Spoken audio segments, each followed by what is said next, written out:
Hey, so I just watched a video by David Zurinsky. I'm sorry if I screwed up his name. I'll just say David from the Bond Experience YouTube channel. So I liked his tribute to Sean Connery a lot because he dealt with the more psychological aspects of such a loss, um, with someone like Sean Connery, someone like anyone of that caliber. So I figured impromptu tribute to Sean Connery and why I really appreciate the actor and what I really think he did for film. Okay, so obviously the first one, he's the definitive James Bond. And that's not my words, those are the words of Roger Moore. When Roger Moore became James Bond after George Lazenby, he had pretty big shoes to fill. So did Lazenby, even though Lazenby was fired from the Bond film series simply because he wanted to grow his hair long. Kind of stupid to fire someone over that, but whatever. Anyway, when Roger Moore became James Bond, he didn't see himself as James Bond. Roger Moore seen himself as Roger Moore playing James Bond because, in Roger Moore's own words, who he met with Sean before making his first James Bond movie and said that this guy's the definitive James Bond. And I agree with him. When you think James Bond, most of us see Sean Connery's face. Most of us point out that, no, this is James Bond. Sean Connery is James Bond. He gave the character personality. He gave the character life. And because of that, whenever you see any sort of James Bond video, whether it be here on YouTube, whether it be, on any other video streaming service, everyone's emulating Sean Connery's James Bond. How many people do you see try to emulate Timothy Dalton's Bond? Or Pierce Brosnan's Bond? Or Lazenby's Bond? Case in point, Sean Connery is the definitive James Bond, and I appreciate him for that. Number 2, Sean Connery was a versatile actor. He was extremely versatile. In David's video, he, said something that kind of, was funny to me because he said, how many of us watched a Sean Connery film last night? Almost in a rhetorical way, but I'm thinking, that's weird that he acts that, because I did, actually. I watched the Molly Maguires. It's one of my favorite Sean Connery movies next to the Bond films and Dragonheart, which Dragonheart is my favorite Sean Connery movie. If I had to rank my favorite Sean Connery movies in order, Dragonheart is in the number 1 spot, then the Untouchables, then the Bond movies, and then, of course, the Molly Maguires.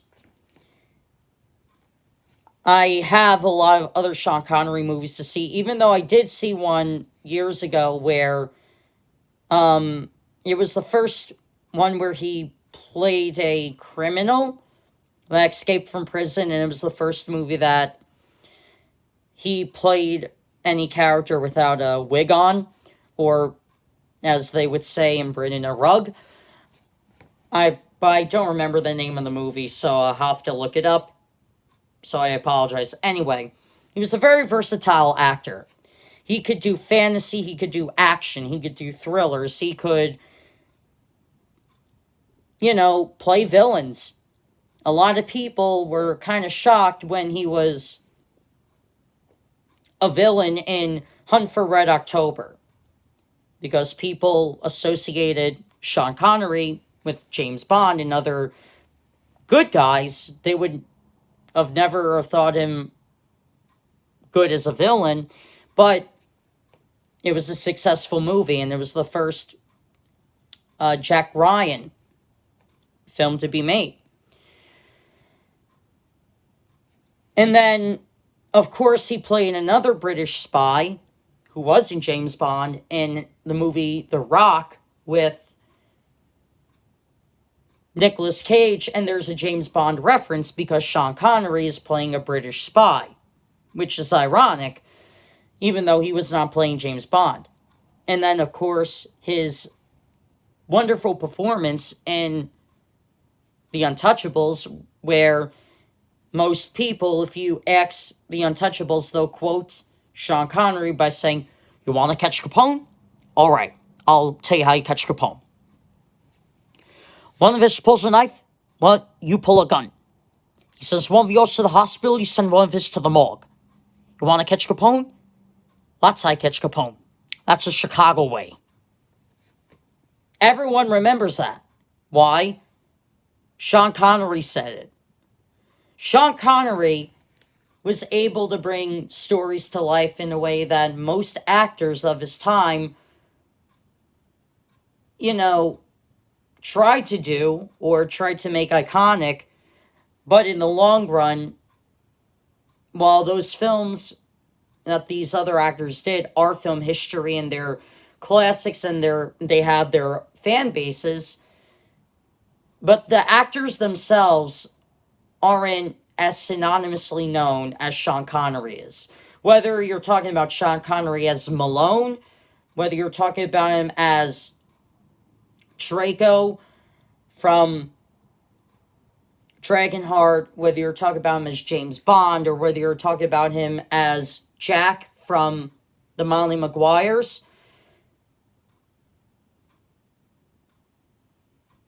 this guy was very versatile.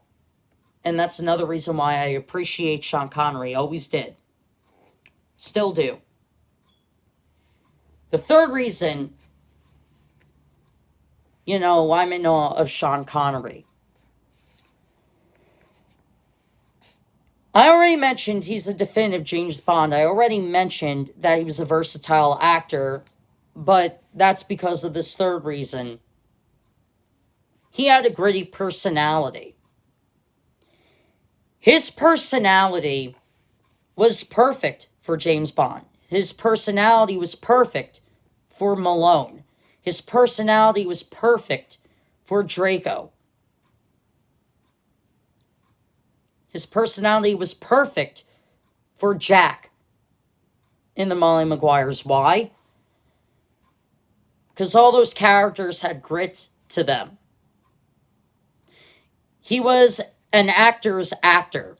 And speaking as a community theater actor, when I think of Sean Connery in stories, I think of facial hair. Think about it. When Sean Connery was in movies, besides the James Bond films, where he played a character, that character had some sort of facial hair that distinguished that character, that Connery performance, from another Connery performance. And his personality that he had naturally gave each character he played their own distinctive personality. So when we think of Sean Connery as 007, we think of the suave, sorry, this suave, yeah, I said that right the first time. This suave gentleman, but also this womanizer who potentially could be dangerous. And that was the whole intention of his James Bond. Like, you wanted him to be the good guy, but you weren't sure if you could trust him. That was what Sean Connery was going for, and he accomplished that. Even when you rewatch those old Bond films, there are moments where you're thinking, is Bond doing the moral correct thing here? It always gets you thinking, especially when Connery plays Bond. Like, is he doing the right thing? Is he doing the morally objective good thing? I mean, his Bond is different from Roger Moore's Bond, which Roger Moore's James Bond, he's doing the good guy tropes. But with Sean Connery's Bond, there's room for you to think, can I really trust him? So, James Bond, played by Sean Connery, in this case, he's the perfect anti-hero in a villain's world. So he's not necessarily the hero per se, but you have a love-hate relationship with his Bond because he does some actions that by today's standards would be considered pro-torture if you're in the spy business, which is highly discouraged in the spy business, is torturing. But once again, Connery's whole objective as James Bond was to make people think that there's this anti-hero in an evil world, but at the same time, can you really trust him? So, he accomplished what he set out to do. But also, like I said, his personality, whether it's the Molly Maguire's, Dragonheart, whatever films he did, other films at that as well, he gave each character a distinctive personality because his own was so manly man that if they were to be remade by different people, with people in the spot of Sean Connery, they wouldn't succeed much because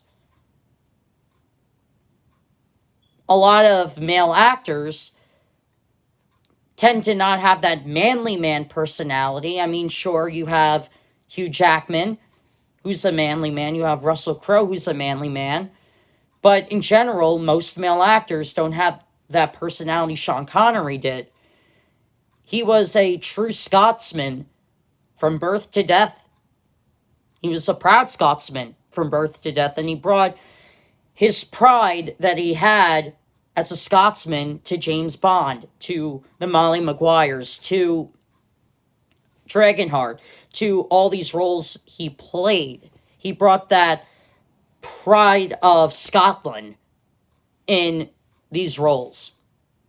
Finally, the fourth reason I appreciate Sean Connery.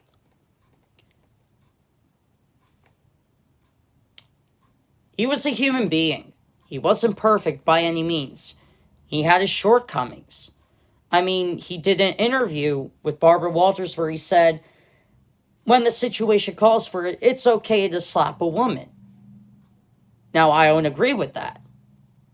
I disagree with him there. However, he had his shortcomings like everyone else does. We're not perfect. Let's not kid ourselves here. We all think certain things that other people are like, hey, buddy, that's not cool. But look, he knew that not everyone agreed with him. He knew that. He was human. He made mistakes. He had views that people didn't agree with him on. But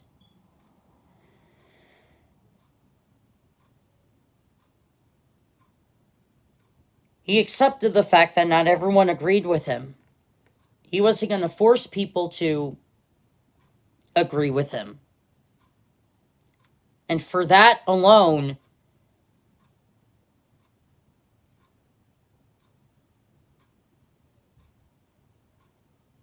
that's why he was seen as a gentleman by a lot of people, male and female actors that he worked with. Because he was real.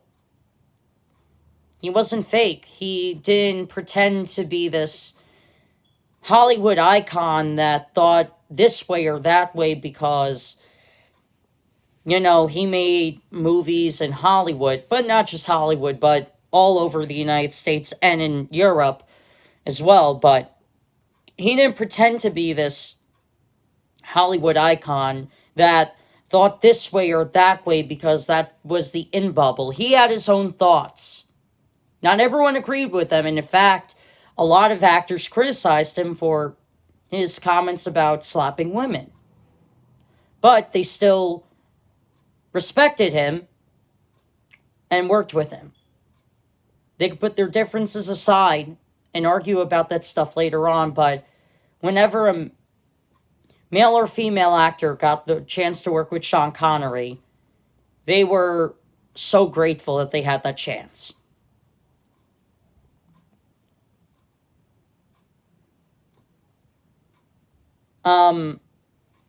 Kevin Costner being one of them. Kevin Costner at the time in the 80s, even though he was a registered Republican, he was an advocate for women's rights. Now, he didn't like Connery's comments about slapping women, but working with Connery, he understood that he was of a different generation of men who were raised to think it's okay to hit anyone, man or woman at that, to get them in line. While he didn't agree with that, he understood that Sean Connery was of a different generation. And he had respect for him because of that. He understood there was a generational difference, and he understood that he wasn't perfect. He didn't idolize Sean Connery and put him on a pedestal. And I don't think Sean Connery would want to be idolized and put on a pedestal, thinking that, with everyone thinking he was perfect. Sean Connery knew he wasn't a perfect human being. He knew his shortcomings. Everyone knew his shortcomings, like we know our shortcomings. And there are people who know our shortcomings. So, he was himself to the end. And I want to add a fifth reason. His sarcasm. He was sarcastic. He really was.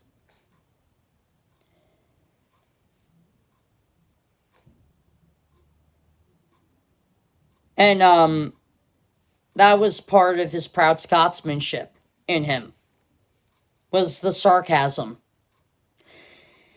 And it didn't matter if you agreed with him on certain views or not, or it didn't matter if you liked him in a certain movie or not. If there's a Sean Connery movie on, he's adding his own sarcasm that's not in the script into the character, and you're going to end up having a good time laughing with him.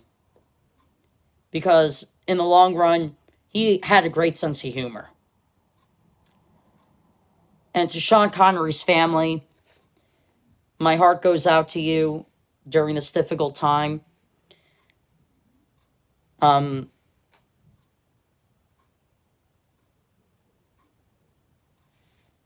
That's it. My sympathies and condolences, as I said, go to his family, and my thoughts are with him during this difficult time. And that's enough from me. Gotta get back to rehearsing play lines. See you next time.